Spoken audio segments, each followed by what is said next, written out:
We live in an actual clown world. Donald Trump just sent out a series of Truth Social posts, each one more damaging than the last, and we have a lot to break down today because not only did he announce that he's appointing an actual criminal, Charles Kushner, to his cabinet, but he also proposed a new plan to enact 100% tariffs on Brics countries, which would have the exact opposite effect that he intends. I want to provide you guys with some raw economic analysis and show you that Trump is an absolute dumbass. The people around him don't know what they're talking about.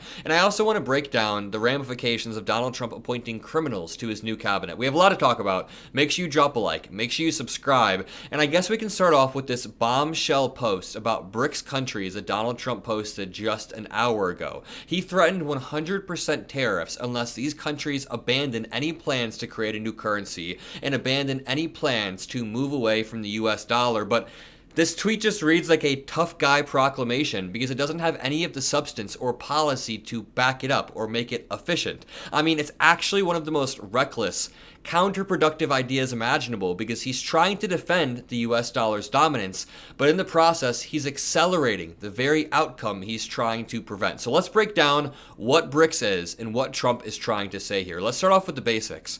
Brics is an acronym for Brazil, Russia, India, China, and South Africa. It's a group of emerging economies that all came together to challenge the existing global power structure dominated by us, the US, and other Western allies. And right now, Brics represents 40% of the global population and 25% of the world's GDP. These countries have been exploring a ton of ways to reduce their reliance on the US dollar, on us, for international trade because we use sanctions too much. We overuse sanctions, we overuse tariffs, and that's made the US dollar a geopolitical weapon. So what's Donald Trump's fix here? Donald Trump's strategy is to impose more tariffs, and it's incredibly short-sighted. First, let's just read this post. He said, "The idea that the Brics countries are trying to move away from the dollar while we stand by and watch is over. We require commitment from these countries that they will neither create a new Brics currency nor back any other currency to replace the mighty US dollar, or they will face 100% tariffs and should expect to say goodbye to selling into the wonderful US economy. They can go find another sucker. There is no chance that the Brics will replace the US dollar in international trade." He's right that there is no chance. There is no chance. So all he's doing is tough guy talk to make it seem like he's taking wins. I just want to say one more time, this is a vacuous, tough guy proclamation with no actual substance behind it, and it's a terrible idea because it actually accelerates the move away from the dollar among Brics countries. Think about it. The very formation of this Brics alliance was a reaction to US dominance. They were all saying, hey, the US has a lot of dominance, and they kind of use that to mess with us. They kind of use that to enact sanctions or extreme tariffs or pull strings. So Donald Trump's response is to threaten them with more extreme tariffs, which will only give them the incentive to double down on creating an alternative currency.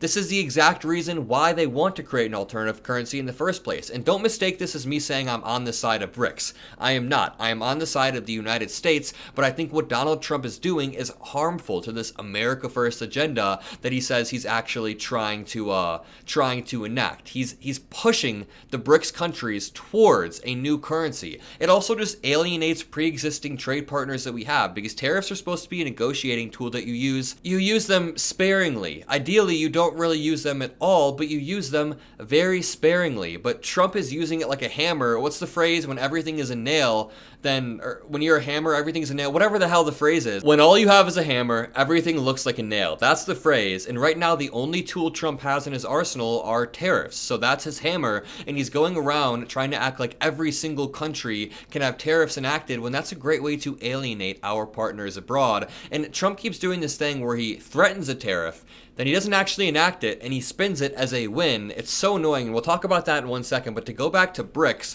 Trump's panic over a Brics currency is largely misplaced. I mean, most Brics countries don't even have convertible currencies or stable macroeconomic conditions to support a global alternative to the US dollar, so a Brics currency would face immense political hurdles. Trump is just giving these people a common cause to motivate against us even further and not actually achieving any end goal because he's obsessed with tariffs. In 2018, his trade war with China cost American farmers billions of dollars. If you guys ever need a talking point when Trump Trump supporters bring up tariffs, just bring up this article. 92% of Trump's China tariff proceeds has gone to bail out angry farmers. This is the dumbest headline I've ever heard. Not the headline itself isn't dumb, but what Trump did here is so incredibly stupid, because just think about this.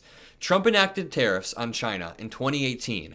Then the US government collected money from US companies that were importing these Chinese goods. Remember, the money comes from US companies, and those costs get passed down to consumers, but the US government collected this money, and instead of using it for some sort of social program or some sort of great end, they just gave it back to angry farmers to bail them out. So there were no positive effects on Trump's tariffs. In fact, 92% of the proceeds just went back to bailouts. Can you understand how ineffective that is? Tariffs also drive up prices for American consumers, so the idea that you can put 100% tariffs on these countries is political suicide, and Trump is going to launch us straight into a trade war.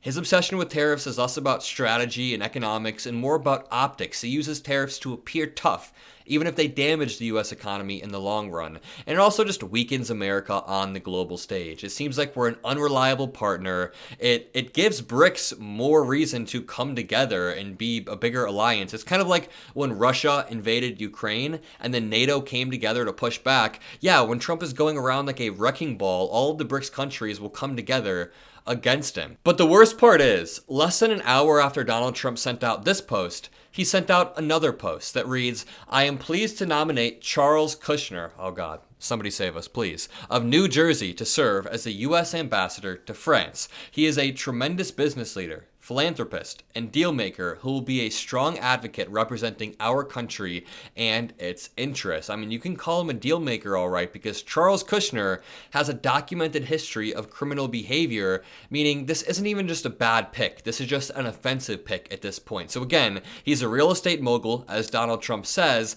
He's also the father-in-law of Jared Kushner. I don't know how Republicans don't see the corruption. It's funny because whenever Democrats get into power, Republicans are like Charlie from It's Always Sunny, trying to connect the lines between, oh, Jeffrey Epstein in 1999 and Hillary Clinton in 2016 in this pizza parlor in New York. What's happening in the basement of this pizza parlor or whatever. But then when Donald Trump not only just walks around with the richest man in the world who donated to his campaign, when he appoints criminals and sex traffickers, alleged sex traffickers like Matt Gaetz, and abusive people like Pete Hegseth, all of the conspiracy theories all of a sudden dissipate. And when we're talking about Charles Kushner, we can talk about And when it comes to Charles Kushner, we can talk about the tax evasion. He pled guilty in 2005 to like 18 counts of illegal campaign contributions.